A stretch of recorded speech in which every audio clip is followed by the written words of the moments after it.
We here at Two Tenderfoot Tourists would like to wish you a very Merry Christmas and a spectacular New Year. We wish you safe travel, good food, and time with the ones you love. Don't be a cotton-headed ninny-muggins. Always remember, Never forget. stay tender. Hi, I'm Steve. And I'm Sandy, and we're Two Tenderfoot Tourists. Welcome to episode 72, the one about the best of Two Tenderfoot Tourists 2018.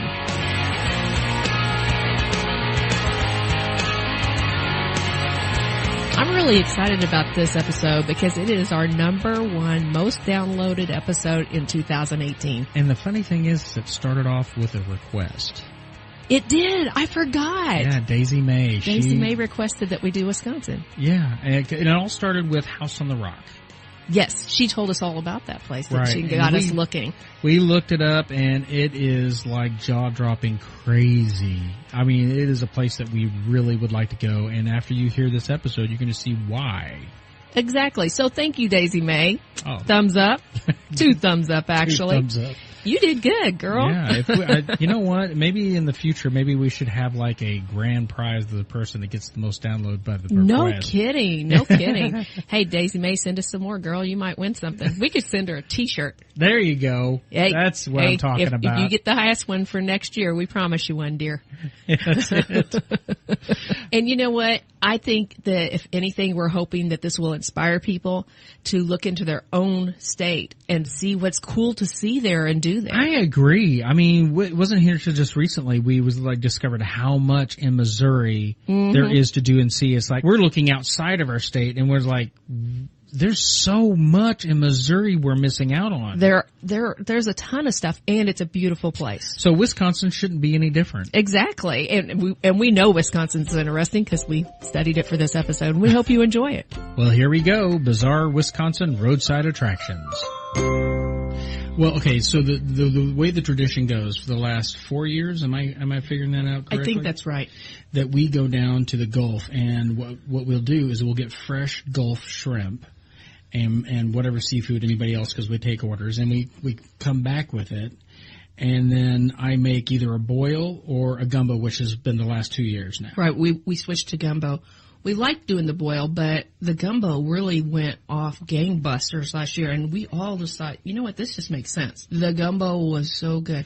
Well, this time we didn't get to go down to the Gulf. It didn't work out, but we did get us a bunch of shrimp and crab meat and all that stuff.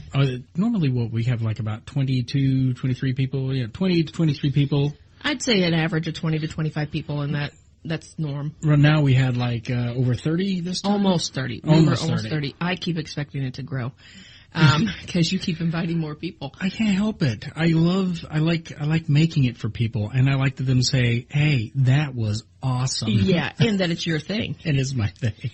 Because he didn't invite people over for cards and gifts. He didn't. No. That's not at all. No, I just want you here. He cares about. He just wants to have them here and feed them. Right. And to hear everybody go, ooh, ah. Yes, that's my gift. Tell me how good it tastes. There you go. Okay. So, but you know what? I wanted to do something special. Now, this particular ginger ale that I have. Okay, this man has a problem. Okay. He ordered himself a birthday surprise. I did. Okay, so if anybody remembers the episode where we went to Myrtle Beach, we stopped off in Gatlinburg, Tennessee, and we stopped at I Dream of Weenie. And they served hot dogs out there, gourmet hot dogs. Yeah, it was a Volkswagen bus. Yeah, it was a Volkswagen bus. And they had something special you can only find in Alabama, which happened to be Buffalo Rock Ginger Ale. And it says at the bottom in small letters, Southern Spice. And this stuff was nothing like any ginger ale I have ever tasted ever before. Right, you're not usually a huge ginger ale person. You just thought, okay, this sounds interesting. I want to try it. This stuff was amazing. Well, we had some friends who ran down there in the Mississippi, the Millers, and hey, listen, if you're down there and you're coming back through Alabama, stop off at some stores. If if it's not out of your way, just stop out at a store. I'm good for it. Pick me up a couple of cases, 12 packs. Right, and they looked everywhere, and they could not find it anywhere. They could not find it anywhere. Apparently, it's very popular. And so, what did I do? The geek got online. Amazon's awesome. And he found it, and he ordered 2 cases to be shipped to him for his birthday. Yes. It's so funny. I could not believe it when it shows up in bubble wrap. It's like, oh, it's here. It's like a kid in a candy store. I was so afraid it wasn't going to get here in time for the party, but I broke some of it out so that the other people could try it, and it went over really well. It did, especially with the teenage boys. Yes. The Millers, they really liked it. Now, if anybody out there has the opportunity to drink this stuff, just word of advice. Whenever you do drink it, don't drink it down super quick like you would like your typical sodas or ginger ale. Nope. Everybody that the first few times they drink it, they start coughing. Right. Alyssa could not drink it. She liked the taste, but every single time she would take a sip, she would cough. She would cough. Because it hits you right in the back of your throat. And then one of the boys that were here, Colin, that's right, he goes, I figured it out. You put it in your mouth and you let it sit in there for a second or two, and then swallow it. And you know what? That ginger ale was such an excellent compliment to the actual gumbo That's so funny. that was being served. You would never put the two together, but oh my goodness, it is so good. It was good gumbo. It was really good gumbo. So you know what? Now we're talking about something rare, like the Buffalo Rock ginger ale, right? From Something different, something and odd. different. But this episode, if you haven't already caught on already, we're talking about bizarre roadside attractions in Wisconsin. And we specified because we started realizing that if we keep just saying another bizarre roadside attractions episode, it's going to get hard to keep track of things. So we figured we better start doing it by state. Right. There are too many. I was going to say, I remember you looking it up and doing the research, and you quite literally were scrolling through a page. Yeah. It just kept going and going and going. And I was like, okay, I'm only to the C's. And so it was crazy. And we had to figure out, okay, we got to narrow it down. And luckily for us, we had one of our people who listened to our podcast and also liked us on Facebook. Right. Daisy May. Yeah, and she's been following pretty closely from what we could see. And she suggested that the next time we did a bizarre roadside attractions that we checked into the House on the Rock. Yes, this where was it? In Spring Green, Wisconsin. Spring Green, Wisconsin. Okay. Well, it says it's actually located between the cities of Dodgeville and Spring Green, Wisconsin. Right. Exactly. And this house, which was built by Alex Jordan Jr., he had this idea of building this crazy looking house it all started off as a simple house. It's kind of like it was still odd. It was still odd. It just wasn't huge. It just wasn't huge like you see nowadays. Yeah, now it's unbelievable. It is great. The house, people noticed it because it was built on top of, what was the name? Deer Shelter Rock, which is 60 feet up in the air above the trees. Yeah, it's 60 feet high, and then it's 70 feet by 200 feet. It's in the middle of a forest. It is. It's in the middle of the forest. I mean, you can see it from the highway. And so that's the reason it's why so high. People, and this is like in the 1940s, and people are seeing this thing like it's been built and everything, and people are coming up to his house. This is not a business. This is his home. So people were coming up to his drive, and it's like... Yeah, can we come look at your house? It's amazing from the outside. And he goes, sure, come on in. And before you know it, he was charging people 50 cents for every time they come up and do that, right? And as time went on... I would have charged them more if they interrupted my dinner. Oh, no joke. That'll be $50 because I need a new steak. For a little elaborate month. During those times, maybe. Maybe. But anyway, so this house, I mean, go online, look it up. Don't take our word for it. Just go online. They actually have their own website. Right. The original one, they said they started building it in 1945 and completed in 1959. Right.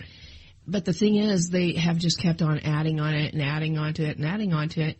And now the complex it features the streets of yesterday, which is a recreation of an early American town. With the cobblestones. Yeah, the whole bit. I mean, it is insane. It's a real street inside of a house. Yes. Because it's got storefronts and the whole, stores, the whole thing.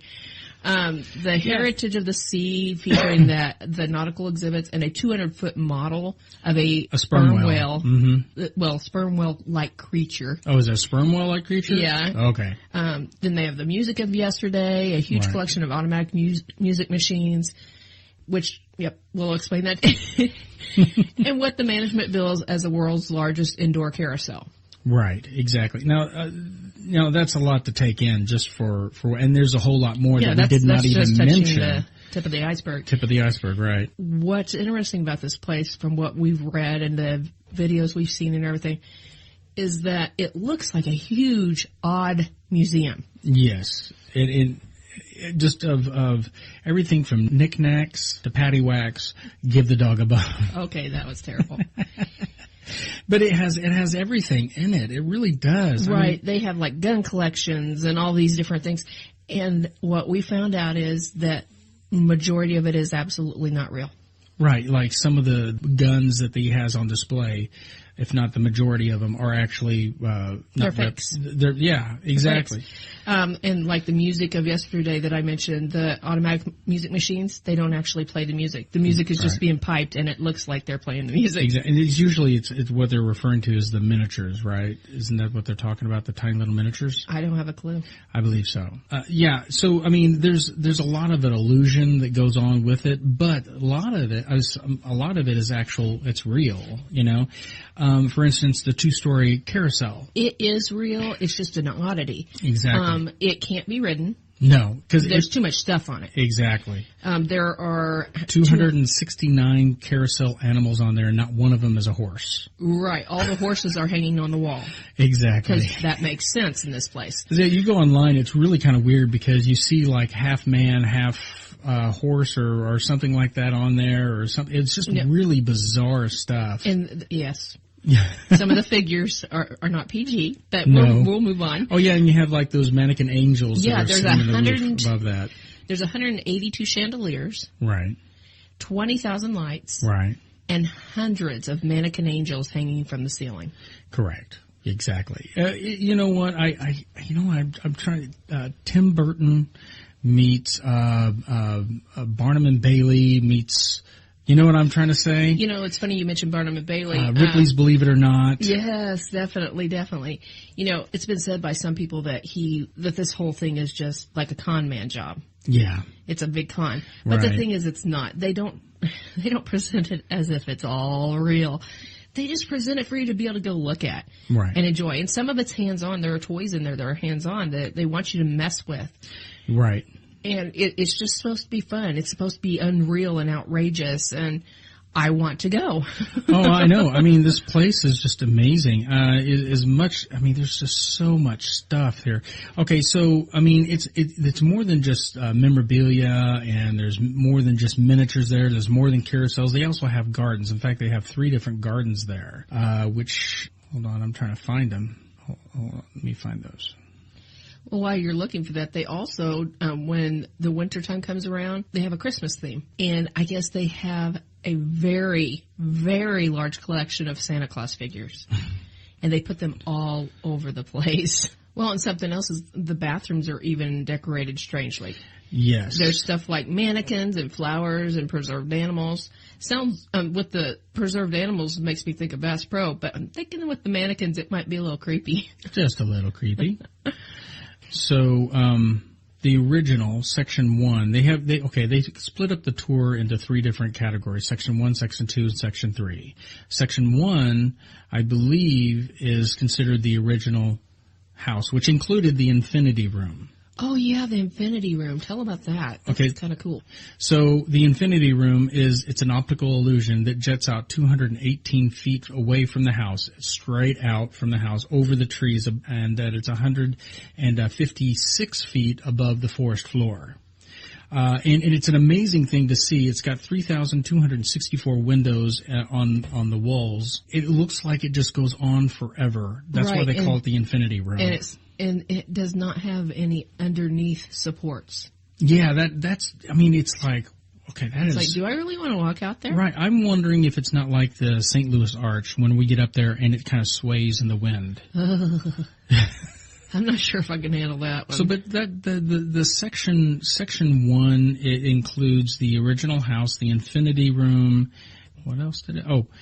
The gatehouse. And what the gatehouse is, it's serving as an entryway to the main house. The interior sets the tone for the rest of the house. A magnificent fireplace, a dramatic stone walls dominated throughout dominate throughout the entire room, as does the Gatehouse Assembly, a music machine that replicates and complete chamber orchestra. I'm reading it directly from the website, by the way.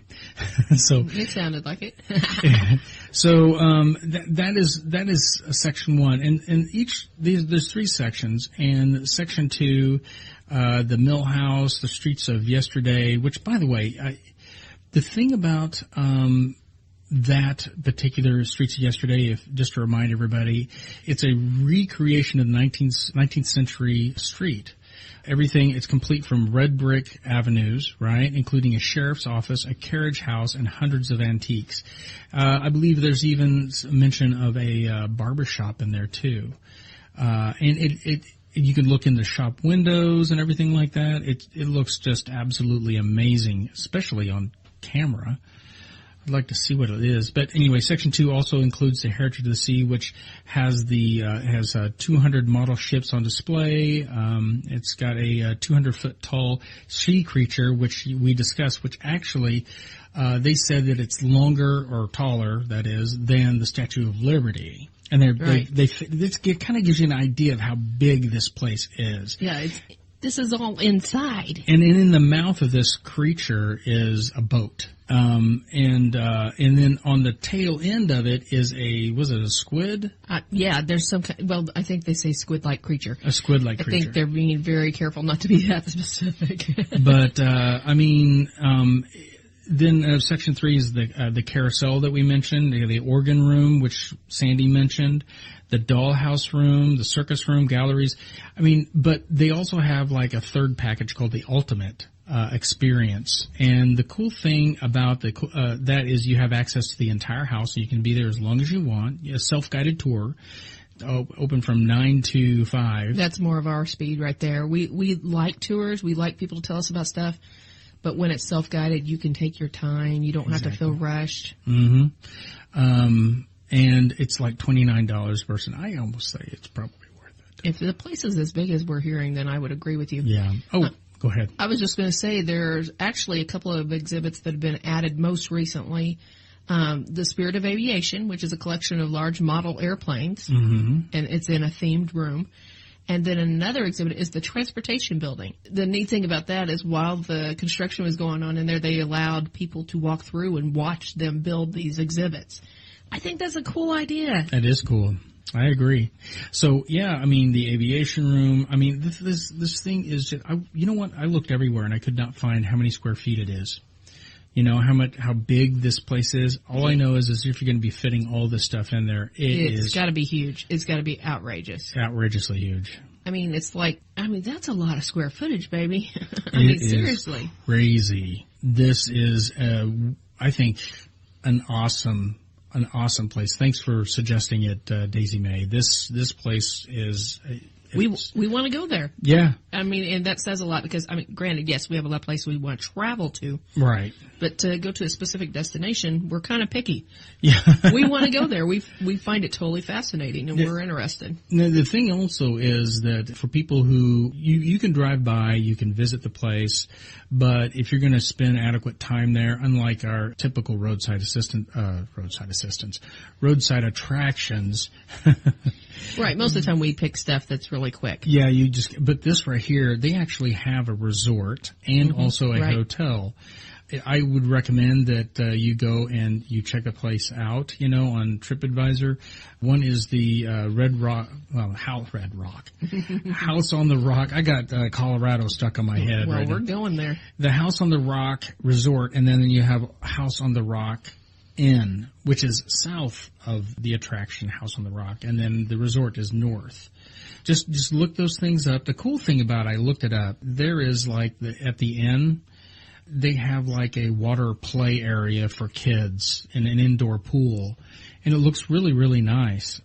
The resort actually has a golf course for someone to play golf on. So if that's something that appeals to you, you know what? You can go play golf and then go to the House on the Rock. So, are you ready to talk about another bizarre attraction? Yes, lay it on me, sister. Apostle Island Sea Caves. Lay it on me. This totally stinking fascinates me. I want to go so bad. But the bad thing is I want to go during the warm weather and then go back during the really stinking cold weather. Right. It's just amazing. I remember. Sorry. It's located, there's several small islands is what it is, Apostle Islands. Yeah, it's in Lake Superior. Lake Superior, that's right. There's a lot of kayaking that goes on around there. There's camping that goes on there. It's a beautiful, beautiful area. But the real attraction, the one that makes me want to go during cold weather, even though I totally hate being cold, is the fact that the lake freezes. Right. What would you call them? Cliffs, rock formations, whatever, and the caves, they stay moist year round.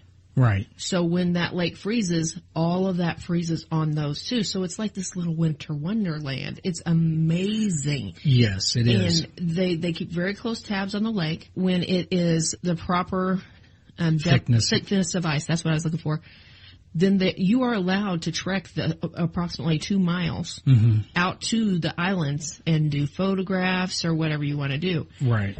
It is not for the faint of heart. No. Because that's a 2-mile walk on ice. Right. They said that actually you should wear special equipment so that you won't slip. They said the most injuries that they get are from people falling and like breaking bones or getting concussions. Goodness.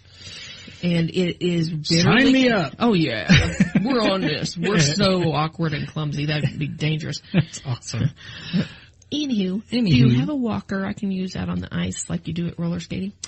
You know what? I say just put some, skates on me, ice skates on me. Oh, yeah. You'd be amazing. Because I work so well with roller skates. With balance anything.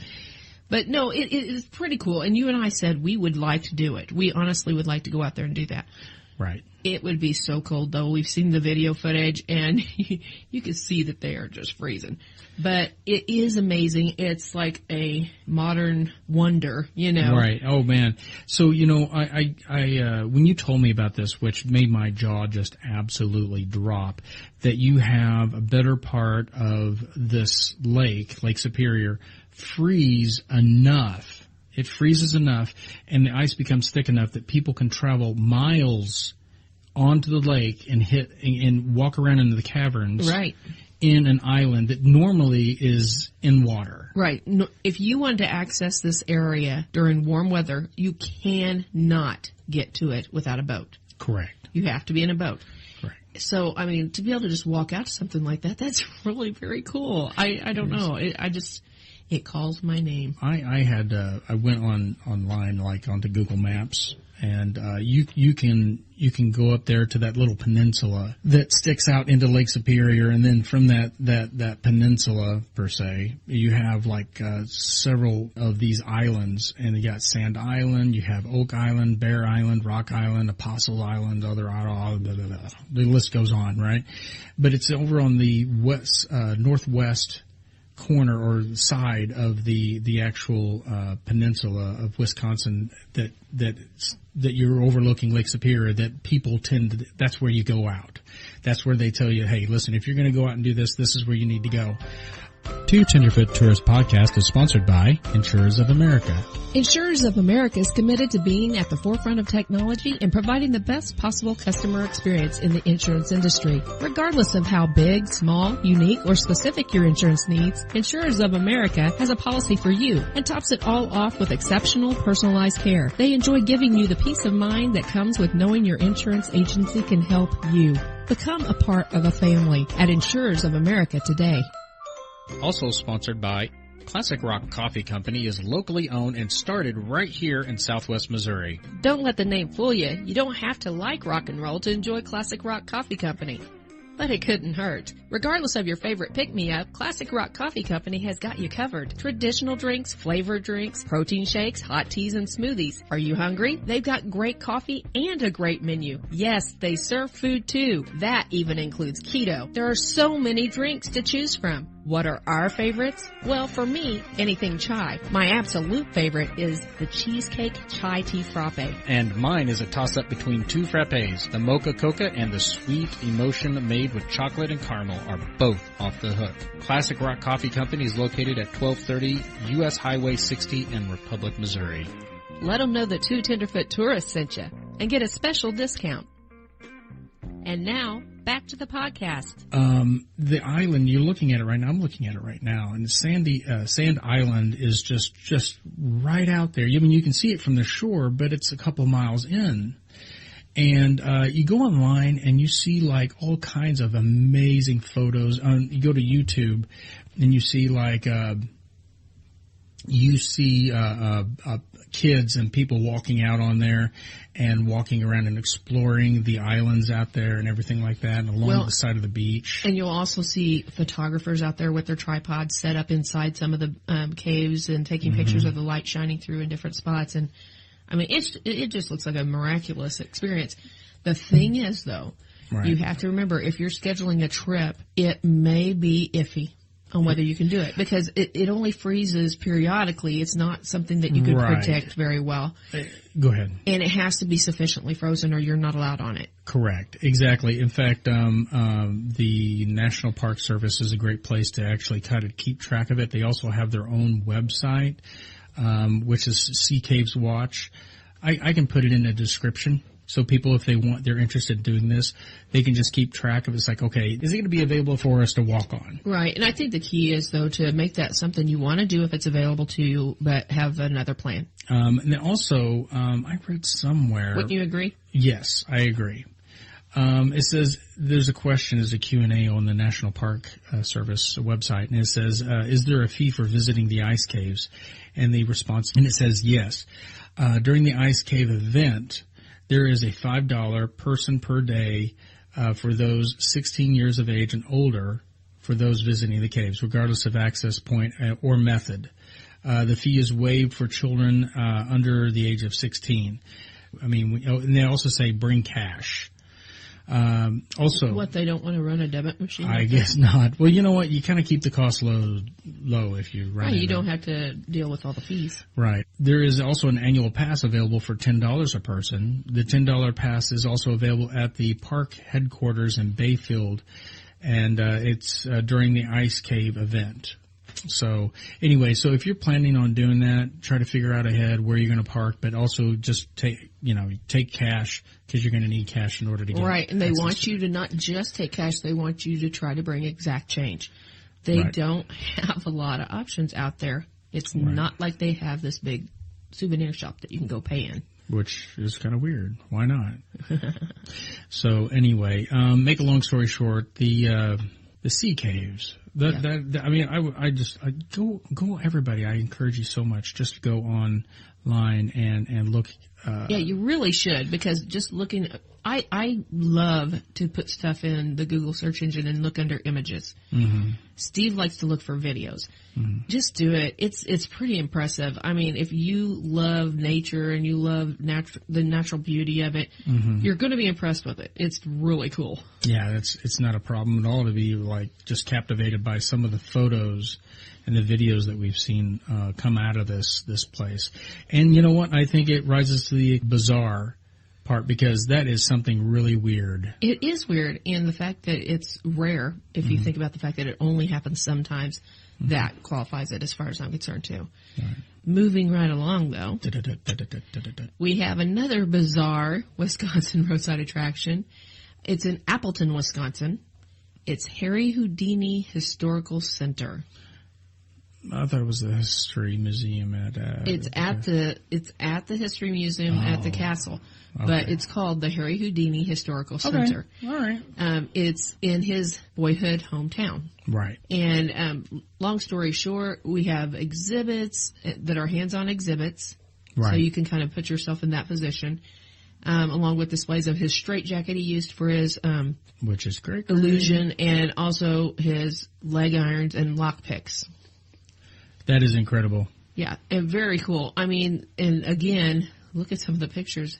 I mean, they have one of his boxes from one of his tricks, And on the side of it, they put a picture there as if he's inside the box. Really? And I mean, it's just really, really fascinating to me.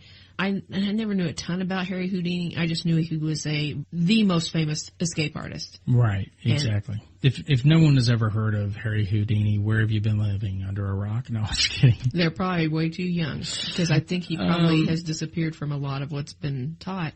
Right, exactly. Well, I mean, the Harry Houdini really, when it come to like spectacular tricks and everything like that, was like the name to know. Everybody, I mean, he did all these death-defying acts and tricks that just left everybody just absolutely dumbfounded. You know? Yep. It's interesting too, because the museum actually created modern versions of Houdini's metamorphosis, illusion, and milk can escape. And then they encouraged their visitors to try these tricks for themselves right there in the place. Really? And it made magicians furious. Oh, because he was because they felt they were revealing secrets. Yeah, that's a no-no. But you can read about all these in a book. There's dozens of magic books out there that do say how these are done. So the curator feels like that it's kind of silly. And I kind of lean towards agreeing with him. Mm-hmm. I mean, if it's available that easily, then there's no harm. There is no harm. Okay, what a great opportunity for a kid that loves that stuff to get to be in that illusion. Exactly. I agree. Do you know who it was inspired by, Houdinians? Nuh-uh. Arthur Conan Doyle. Oh my gosh, I love his books. Yeah, Sherlock Holmes. I've read them all. Yes, you have. Anyway. It's funny where you get your inspiration, you know? It is funny where he gets his inspiration. Exactly. So that is something kind of crazy and weird for someone to see in Wisconsin. Yep. Okay. What's the one more? It is in Fountain City, Wisconsin. And where we were talking earlier about the house on the rock, now we're talking about the rock in the house. The rock in the house. I found this the most entertaining. Yes. And I think I would go look at it. Yeah, just because, right? I mean, it's fascinating, It really. is fascinating. And, I mean, frankly, this is something scary if you really think about it. This woman owned this little house, cottage, whatever you want to call it. One day, a boulder came down the side of, is it a hill or a mountain? How is it described? I need to look at that real quick. All I know is this thing is approximately 55 tons. I started to say, this is not a little rock, guys. A person can't walk up and wrap their arms around it if they're the strong man and pick it up. No, this thing is huge. Yeah. And it landed in her house. Right. It destroyed her house. Yeah. Well, yeah, it put right into her, would it go into her living room? Where did it land? Let's see if it says, because I don't know that it was that specific. Let's see. So this is what year was that? 95? Yeah, it says it was a little house under a hill where a giant rock, I would say boulder is better, smashed into the house. No one was hurt, but the lady who owned the house sold it to some entrepreneur types, and those people did nothing with it. They just made it a semi-tourist attraction. Yes. And it really does fairly decent, considering. Yeah. They charge $2 per person to get in to look at this. They do. And it's so funny because there's oddities you can see, such as a squished chainsaw, which I think would be really funny, and cans of solidly stuck to a squish, and cans solidly struck. Oh my gosh. Say that again 6 times fast. And cans that are solidly stuck to a squished lawn chair. Wow. And I'm sitting there going, they make money off of this. This is smart. The thing is, nobody was home when that happened. Rolling in. If there had been, somebody probably would have been killed. Because, I mean, this is huge. But 55 tons. Yeah, it's amazing. It's all interesting. And I want to go to the house on the rock the most out of everything. Oh, totally. But the rock in the house is one of those things where you go, are we going past that? Let's just go by and see it. It would be worth the $2. I can throw the $2 at the dude. I'm all right with that. So, yeah, you know what? I mean, wow, just so bizarre. Yep. And there were so many more. Like we said earlier, I could not even It was tip of the iceberg to bring these to you. Yes. In fact, if anyone out there listening knows of the ones that we're talking about, feel free to find us on Facebook or Twitter and let us know. Yeah, tell us about it a little bit. I mean, first of all, if we've mentioned one and we're talking about, oh, this sounds great, and you're like, yeah, I've been there, it's really not so great, we kind of want to know about it because we want to encourage people to go out and have the best time that they can have. Exactly. You know what a good example of that is remember whenever we were talking about romantic getaways, and one of the things that you had brought up was that one in Key Largo. Right, where you swim down to your room? Yes, it's an underwater resort. Right, I don't know if you would even call it. Yeah. It sounds so beautiful and romantic, and the pictures online were very misleading. Yes, they were. We found out later that it's not as fancy as it was led to believe. No. And I still think it would be cool, but I would not call it a romantic getaway necessarily, according to what I've learned. Because supposedly what it was a research center. Mm-hmm. It was a science research center that someone had, like, they said they were done with it, so they said, well, let's sell it, and someone bought it and turned it into a getaway. Sorta. Yeah. Getaway. They need to invest a little more. I mean, I think it's neat. I think it's a great concept, but like you said, the pictures that we saw online was very misleading. So we like hearing from you and hearing the dirt, but if it's poorly kept, we went to a zoo at one point, and I won't say where it was. Oh my goodness, that was horrible. We were so disappointed. There was trash everywhere. The animals didn't look like they were cared for properly. You couldn't find a person working there. We paid money to get into that thing. We paid money. You go to St. Louis and it's free. And it is gorgeous. And it is perfect. Oh, yeah. In fact, anyone out there listening, we highly recommend the St. Louis Zoo. It is amazing. You pay for parking if you park in their parking lots, but it's at Forest Park. Correct. And if you just want to park in Forest Park and walk over and walk around. in, it's not a bad walk. It's gorgeous out there. It's totally worth it. We never pay. No, we never pay. They've even ever. got some of those little grills out in the park, so you could have coolers in your car and go grill dogs. And that was awesome. It makes for a great day, and of course, all those we could talk St. Louis all day. Yes, we could. I won't even. I'm getting ready to take off on another one. Don't do that. That could be another episode. Okay, so did you have another one? I can't remember if you picked another one. I think that was it, wasn't it? That was the one I wanted to wrap up with because I thought it was so funny. That's right. It was the reverse. Yeah, it was the bookend. Yes. Okay, so thank you again, Daisy Mae, for submitting that idea, that suggestion for House on the Rock. Right, and folks, please give us more ideas. We love this. Right. I mean, so far we got this one from Daisy Mae, and we had the one from Cindy a while back. Oh, that was a good one. And it was a great one. I mean, there was an entire episode we based it on what Cindy was talking about. Yeah, the one about which one's better, essentially.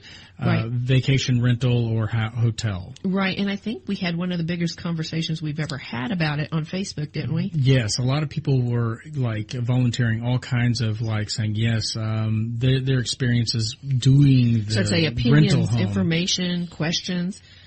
Just blew up, and it was great. This is what we're looking for. We want to hear from you.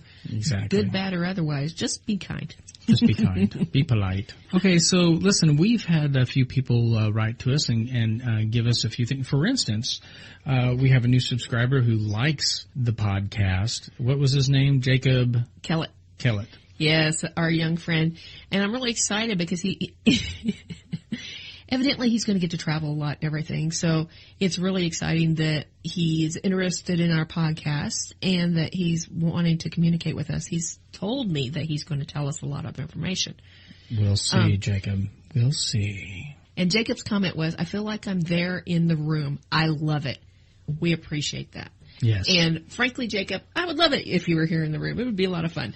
But be sure and tell us all about your travels, bud. I don't know about that. I don't know him. I do. He's nice. I'll take your word for it. But we want to hear all about your travels, and give us some scoop. Give us the full scoop of everything that you see there, and you do it. The best way to do it is the 3 different ways: is going on our Facebook, going on our Twitter, or email us at tenderfoottourists@gmail.com. Right, and we are really excited about the fact that people are starting to communicate. It's a slow process, but you're starting to communicate. Yes. So feel free, talk to us anytime, and please share. Now, we also had another response about episode 33 from a listener. Episode 33, the one about Disney prices then and now, and more. Yes, and more. To us talking about, because the episode was about how expensive, how the prices of the tickets go up every year. Right, and we explained what all affects that. Right, and they've done it for years, and this is nothing new. That's just something they've always done, but there is a method to their madness. I mean, I'm sure the bottom dollar is important, of course. I mean, like, that's a big duh, but the main major reason is because of the fact that they're trying to keep the crowds regulated, because if they were selling the tickets at the same price as they were originally opening, or even 10 years ago, the place would just have an onslaught of people there. I understand the frustration financially because it is a ton of money, but the thing we have to remember is I'd rather know before I go whether I'm going. Right. If I'm at the gate and they say, I'm sorry, Disney World is full. But yeah. My family is just going to be heartbroken. What the heck? Because here's this dream. They've been wanting to go to Disney World and denied. Yeah. It makes me think of the Griswolds. Oh gosh. Going up to Wally World. And it was closed. That's right. Oh, folks. It was so sad. Okay, so, and on top of that, I mean, you think the rides are long now, waiting on them? Can you imagine if everybody in the, Right, exactly. Gosh. I mean, yes, it stinks. It does stink because there are families that will never get to go to places like that. But it's not all about trying to get the last time you have. There are some ulterior motives. Correct. But anyway, we had a person who listened to that episode, and they decided to share an experience because they're going on vacation in June of this year, 2018. And they said 9 of us are going. We got a package for airfare for 4 days in the parks with park hopper option, meal plan, and they're staying at one of the resorts. This also included the free shuttle from the airport to the resort. They had 3 rooms to split between all of them. I mean, this is 9 people, and they got 3 rooms to split between. So that's 3 people per room. Right. And the cost is right about $15,000. It's about $1,800 per person. Wow. Yeah, that's a lot of money. That is crazy. So, they have a lot of people going at one time.